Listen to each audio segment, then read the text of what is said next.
ഇത്രയും ലേറ്റായിട്ട് കുക്ക് ചെയ്യണത് എൻ്റെ ജീവിതത്തിൽ തന്നെ ആദ്യമായിട്ടാണ് തോന്നണമെന്ന് പറയാം. വേറെന്തല്ല, സമയം 11 മണി. ഞങ്ങൾ കക്ക കറി വെക്കാൻ പോകുന്നു. കക്ക കറി വെക്കാൻ പോകണമെങ്കിൽ മെയിനായിട്ട് കക്കരസം. നിങ്ങളുടെ നാട്ടിൽ ഇതേപോലെ കക്കരസമൊക്കെ ഉണ്ടാക്കുമെന്ന് എനിക്കറിയില്ല. ഞങ്ങൾക്ക് കക്കരസം എന്ന് പറഞ്ഞാൽ ഭയങ്കര ഇഷ്ടമുള്ള സാധനമാണ്. സൺഡേ ഞങ്ങൾ ഉച്ചയ്ക്ക് ലേറ്റായിട്ട് ഫുഡ് കഴിക്കുന്നുണ്ട്. നമുക്ക് രാത്രിത്തെ ഫുഡ് ആ കറക്റ്റ് ടൈമിൽ തന്നെ കഴിക്കണം നിർബന്ധമൊന്നുമില്ല. കാരണം 5 മണിക്കാണ് ഞങ്ങളുടെ ഉച്ചക്കാലത്തെ ഫുഡ് കഴിക്കേണ്ടത്. അപ്പോൾ പിന്നെ വൈകുന്നേരം രാത്രി എങ്ങനെ 10 മണി കഴിക്കാനാണ്? 12 മണിയാണ് എപ്പോൾ കറക്റ്റ് ടൈമായിട്ട് വരുന്നത്.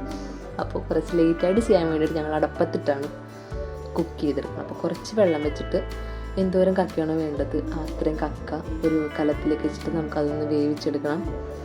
വേവിക്കുന്നതിൻ്റെ കൺസിസ്റ്റൻസി എന്ന് പറഞ്ഞാൽ ആ ഷെല്ല് പൊട്ട്. അപ്പോൾ നമുക്ക് കറക്റ്റ് ആ കക്കയുടെ മീറ്റ് കാണാൻ പറ്റും. അതാണ് അതിൻ്റെ പാകം. നിങ്ങൾക്ക് എല്ലാവർക്കും അറിയാമെന്ന് എനിക്കറിയാം.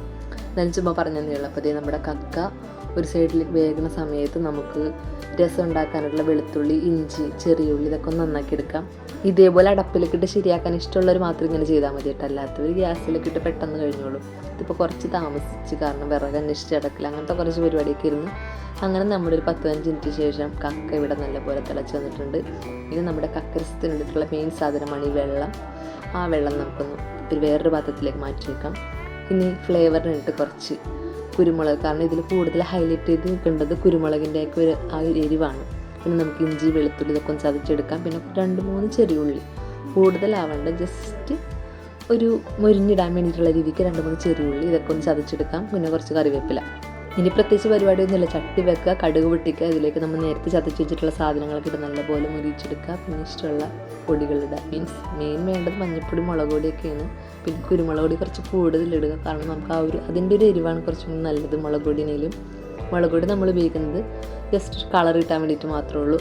പിന്നെ ഇതിനുള്ള ആവശ്യത്തിനുള്ള ഉപ്പും കൂടി ഇട്ടെടുക്കുക. ടേസ്റ്റ് ഉണ്ടാകുന്ന നോക്കുക. പിന്നെ മല്ലിയിലേക്ക് ഓപ്ഷണലായിട്ട് ഇടാം കേട്ടോ. നിങ്ങൾക്ക് മല്ലിയിലൊക്കെ ഫ്ലേവർ ഇഷ്ടമാണെന്നുണ്ടെങ്കിൽ, കാരണം നമ്മൾ സാധാരണ രസം വെക്കുമ്പോഴൊക്കെ മല്ലിയിലേക്ക് ഇടാറില്ലേ, വേണമെങ്കിൽ ഇട്ടാൽ മതി. അപ്പോൾ ഇതേ പൊടികളെല്ലാം മുരിഞ്ഞു. നമ്മൾ നേരത്തെ മാറ്റി വെച്ചിട്ടുള്ള കക്കയുടെ ആ ഒരു വെള്ളം ഉപയോഗിച്ചെടുക്കുക. എന്നിട്ട് മിക്സ് ചെയ്ത് വെക്കുക. അത് നല്ലപോലെ തിളക്കണം. അപ്പോൾ ഈ തിളക്കണ ഗ്യാപ്പിൽ നമുക്ക് ബാക്കി കക്കയെ നന്നാക്കി വെക്കാം, കാരണം കുറച്ച് കക്ക ഉണ്ടാവുമല്ലോ, അതും കൂടി ഒന്ന് റോസ്റ്റ് ചെയ്തെടുക്കാമെന്ന് വിചാരിച്ചു. അപ്പോൾ നമ്മുടെ കക്ക രസം ഇവിടെ റെഡി ആയിട്ടുണ്ട്. ഈ സമയത്ത് തന്നെ ടേസ്റ്റൊക്കെ നോക്കുക. ഉപ്പൊക്കെ കുറവാണെങ്കിൽ ഒന്ന് ഉപ്പിട്ട് കൊടുക്കാം. ഇനി നമുക്ക് ആ കക്ക ചെറുതായിട്ടൊന്ന് റോസ്റ്റ് ചെയ്തെടുക്കാം.